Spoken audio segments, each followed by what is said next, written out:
സ്വർണ്ണപ്പാളി വിവാദത്തിൽ നിയമസഭ സ്തംഭിപ്പിച്ചിരിക്കുകയാണ് പ്രതിപക്ഷം. സഭ സമ്മേളിച്ചപ്പോൾ തന്നെ പ്രതിപക്ഷ നേതാവ് വി.ഡി. സതീശൻ ശബരിമലയിലെ സ്വർണ്ണപ്പാളി വിവാദത്തിൽ തുറന്ന ചർച്ച വേണമെന്ന് ആവശ്യപ്പെടുകയായിരുന്നു. എന്നാൽ സ്പീക്കർ എ.എൻ. ഷംസീർ ഇത് നിഷേധിച്ചു. ചോദ്യോത്തരവേള തന്നെ തുടരണമെന്നാണ് സ്പീക്കർ ആവശ്യപ്പെട്ടത്. സംസ്ഥാനത്തെ പിടിച്ചുകുലുക്കിക്കൊണ്ടിരിക്കുന്ന സ്വർണ്ണപ്പാളി വിവാദം എങ്ങനെ സഭ കാണാതെ പോകുമെന്നായിരുന്നു പ്രതിപക്ഷത്തിന്റെ ചോദ്യം. ഇതൊന്നും മൈൻഡ് ചെയ്യാതെ സഭാ നടപടികളുമായി മുന്നോട്ടു പോവുകയാണ് സ്പീക്കർ ചെയ്തത്. ഇതോടെ കലിപ്പിലായ പ്രതിപക്ഷം അമ്പലം വിഴുങ്ങികൾ എന്ന ബാനർ സഭയിൽ ഉയർത്തി. സ്പീക്കറുടെ ചേംബറിൽ പാഞ്ഞു കയറി ചെയറിന്റെ കുറുകെ ബാനർ ഉയർത്തിയ പ്രതിപക്ഷം ശക്തമായ പ്രതിഷേധമാണ് ഉയർത്തിയത്. സഭയെ ഒരു രീതിയിലും കാണാതെ സ്പീക്കറെ പൂർണ്ണമായും മറച്ചാണ് വി.ഡി. സതീശനും സംഘവും ബാനർ ഉയർത്തിയത്. ശബരിമല വിവാദത്തിൽ ദേവസ്വം മന്ത്രി വി.എൻ. വാസവൻ രാജിവെക്കണമെന്നും പ്രതിപക്ഷം ആവശ്യപ്പെട്ടു. പ്രതിഷേധത്തിന്റെ വീഡിയോ കാണാം. ഈ സഭയിൽ കൊണ്ടുവരാൻ ഞങ്ങൾ ശ്രമിച്ചിട്ടും ഈ സഭയിൽ ഇത് അവതരിപ്പിക്കാൻ സമ്മതിച്ചില്ല. സർ, അതുകൊണ്ട് ഞങ്ങളുടെ പ്രധാനപ്പെട്ട ഡിമാൻഡ് ദേവസ്വം ബോർഡ് മന്ത്രി രാജിവെക്കണം. ചോദ്യം നമ്പർ 181 ശ്രീ പ്രമോദ് നാരായൺ, ബഹുമാനപ്പെട്ട ധനകാര്യ വകുപ്പ് മന്ത്രി. നിങ്ങൾ രണ്ട് തന്നില്ലല്ലോ. ചോദ്യം നമ്പർ 181. കേരള ഫിനാൻഷ്യൽ കോർപ്പറേഷൻ പ്രധാനമായും 3 സംരംഭ വികസന പദ്ധതികൾ വഴിയാണ് സംരംഭകരെ സഹായിക്കുന്നത്. ഒന്ന്, മുഖ്യമന്ത്രിയുടെ സംരംഭകത്വ വികസന പദ്ധതി. സംസ്ഥാനത്തെ സൂക്ഷ്മ ചെറുകിട ഇടത്തരം വ്യവസായങ്ങൾക്ക് 5% പലിശ നിരക്കിൽ 2 കോടി രൂപ വരെ വായ്പ അനുവദിക്കുന്ന പദ്ധതിയാണിത്. 3% സർക്കാർ സബ്സിഡിയും 2% KFC റിബേറ്റും വഴിയാണ് ഈ കുറഞ്ഞ പലിശ നിരക്ക് ലഭ്യമാക്കുന്നത്. നിലവിൽ ഈ പദ്ധതി വഴി 3183 സംരംഭങ്ങൾക്ക് 1121.02 കോടി രൂപ വായ്പ അനുവദിച്ചിട്ടുണ്ട്. പ്രത്യക്ഷമായും പരോക്ഷമായും 82,700 തൊഴിലവസരങ്ങൾ സംസ്ഥാനത്ത് സൃഷ്ടിക്കപ്പെട്ടിട്ടുണ്ട്. 2025-26 സാമ്പത്തിക വർഷത്തിൽ 500 പുതിയ സംരംഭങ്ങൾ കൂടി പിന്തുണ നൽകാനാണ് കോർപ്പറേഷൻ ലക്ഷ്യമിടുന്നത്. സാർ, 2, KFC സ്റ്റാർട്ടപ്പ് കേരള വായ്പാ പദ്ധതി. 2022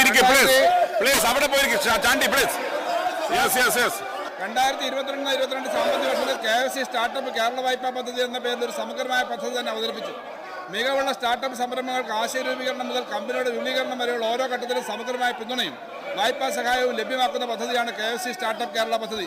പ്രൊഡക്ടൈസേഷൻ ഘട്ടത്തിൽ 25 ലക്ഷം രൂപ വരെയും കൊമേഴ്സ്യലൈസേഷൻ ഘട്ടത്തിൽ 50 ലക്ഷം രൂപ വരെയും സ്കെയിലപ്പിനായി 2 കോടി രൂപ വരെയും 5.6% പലിശ നിരക്കിൽ ഈടില്ലാതെ ലഭ്യമാവും. സംസ്ഥാന സർക്കാരിന്റെ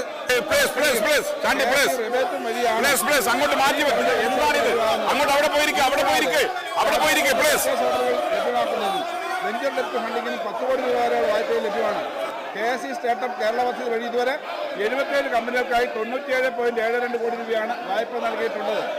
സാർ, 3, KFC കാർഷികാധിഷ്ഠിത MSME വായ്പാ പദ്ധതി. കാർഷികാധിഷ്ഠിത സൂക്ഷ്മ ചെറുകിട ഇടത്തരം വ്യവസായങ്ങളെ പ്രോത്സാഹിപ്പിക്കുന്നതിനായി KFC കാർഷികാധിഷ്ഠിത SMSE വായ്പാ പദ്ധതി കാംസ് എന്ന പേരിലൊരു വായ്പാ പദ്ധതി പ്രഖ്യാപിച്ച് 2022-23 സാമ്പത്തിക വർഷത്തിലാണ്. 6% പലിശ.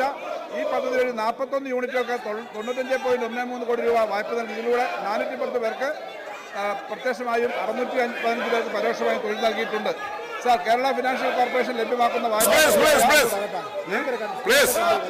സാർ, സ്പീക്കറെ കാണുന്നില്ല സാർ. സാർ, ഇത് റെക്കോർഡ് വരുന്നല്ലാതെ. സാർ, പുതിയ പദ്ധതികളും ഉണ്ട്. സാർ, ഈ റെക്കോർഡ് വരാൻ വേണ്ടി ഞാൻ പറയാണ്, കേരളത്തിൽ ഒരിക്കലും സാധാരണഗതിയിൽ ഇന്ത്യയിൽ എവിടെയും ചോദ്യ സമയത്ത് ഇങ്ങനെ ബഹളം ഉണ്ടാക്കാറില്ല. ചോദ്യം കഴിഞ്ഞിട്ട് അവർക്ക് ഇത് ഉന്നയിക്കാവുന്നതാണല്ലോ. ചോദ്യ സമയത്ത് ഇത്രയും മോശമായ സമീപനം കാണിക്കുന്നത് അടിയന്തര പ്രമേയത്തിന് നോട്ടീസ് കൊടുക്കാൻ മറന്നുപോയതുകൊണ്ടാണെന്ന് എനിക്ക് അറിഞ്ഞൂടാ. അടിയന്തര പ്രമേയത്തിന് നോട്ടീസ് കൊടുക്കാൻ മറന്നുപോയി തർക്കമായിരിക്കും. എന്തായാലും ഇത് ശരിയായ രീതിയല്ല. ചോദ്യം എന്ന് പറഞ്ഞാൽ മെമ്പർമാരുടെ അവകാശമാണ്. ബഹുമാനപ്പെട്ട പ്രതിപക്ഷ നേതാവ് ഇവരെ ഉപദേശിക്കണം. അങ്ങിങ്ങനെ നിയന്ത്രണമില്ലാതെ ഇവരെ വിടാൻ പാടില്ല, ഉപദേശിക്കേണ്ടതാണ്.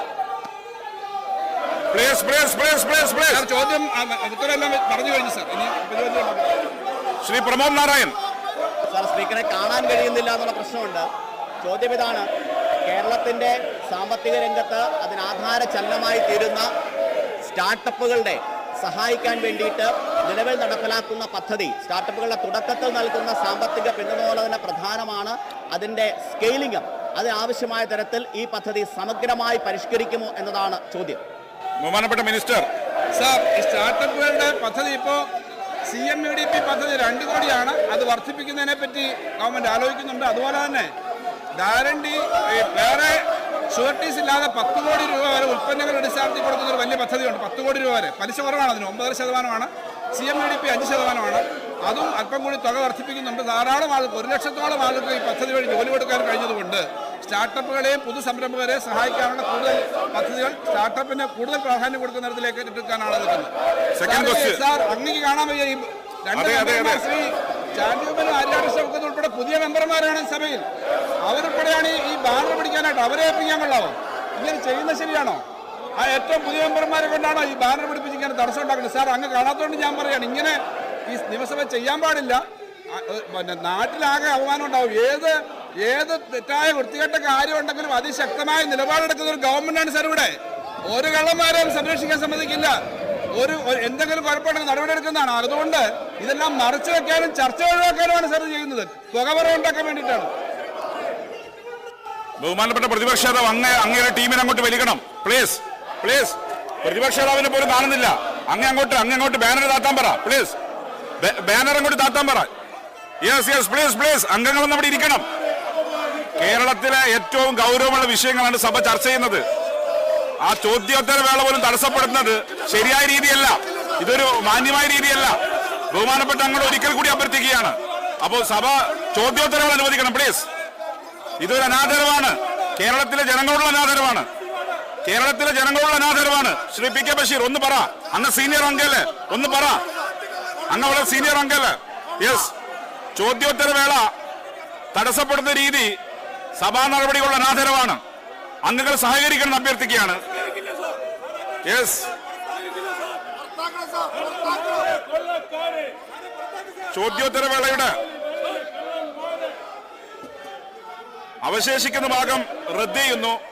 സഭാ നടപടികൾ അല്പസമയത്തേക്ക് നിർത്തിവെക്കുന്നു.